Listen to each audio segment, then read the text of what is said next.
Hello बच्चों, let's see this question. Determine whether the point -3, 2 lies inside or outside the triangle whose sides are given by the equation x plus y minus 4 equals to 0, 3x minus 7y plus 8 equals to 0, 4x minus y minus 31 equals to 0.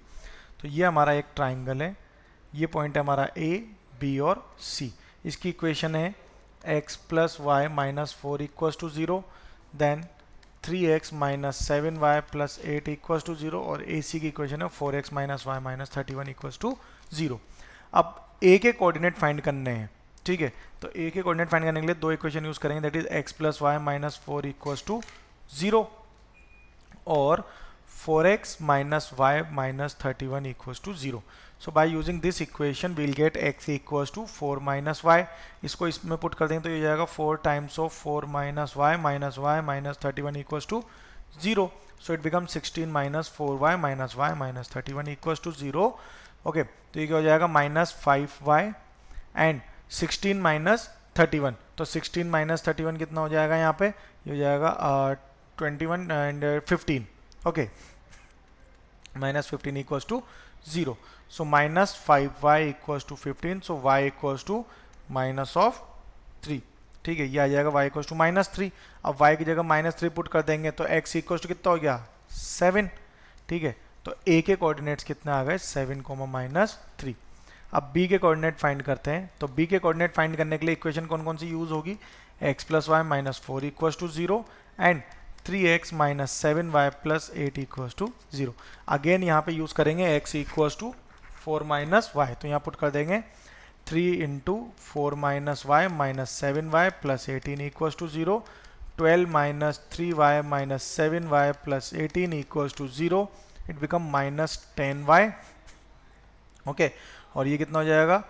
10, 20, 30 plus 30 equals to 0. So y equals to कितना आ गया यहाँ पे? y equals to हो जाएगा 3. Okay, सो यहाँ पे ये कितना हो जाएगा? y equals to 3. ठीक है, यहाँ पर हमने ये पुट करा तो ये इक्वेशंस कितने आ रही है यहाँ पे? ये हो जाएगा 3x minus 7y plus 18. x equals to 4 minus y put कर देंगे.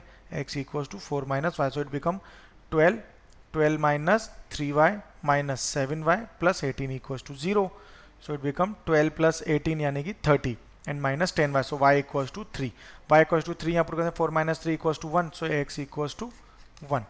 So b के कोऑर्डिनेट क्या आ जाएंगे? 1, अब यहाँ से सिमिलरली c के लिए भी हम यहाँ पे फाइंड कर सकते हैं. तो c के पॉइंट्स भी क्या आ जाएंगे? 9, 5. इस तरह से इनके पॉइंट्स आ जाएंगे. अब यहाँ अगर हम देखें तो इस तरह से ये तीनों को यूज़ करके हमने इनके पॉइंट्स फाइंड कर लिए. तो अब यहाँ एक अजम्पशन लें that let P V V -3, 2.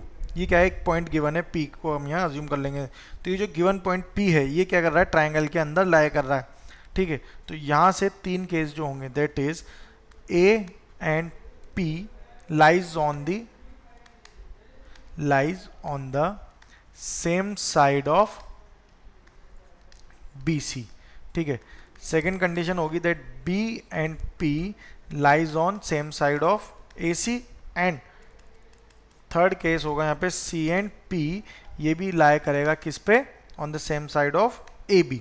ठीक है, तो A और P जो है वो सेम साइड लाई कर रहा है अगर BC के. तो यहाँ से जो इक्वेशन आएगी that is 21 plus 8 into -9 minus 14 plus 8 is greater than 0. So it become 50 into minus of 15 greater than 0 यानी कि minus of 750 greater than 0.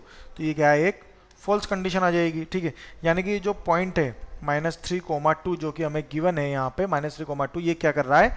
ये इनसाइड नहीं, ये आउटसाइड लाई कर रहा है. ठीक है, तो ये पॉइंट कहाँ लाई कर रहा है? Outside the triangle ABC. Okay, so this is our final answer. Best of luck.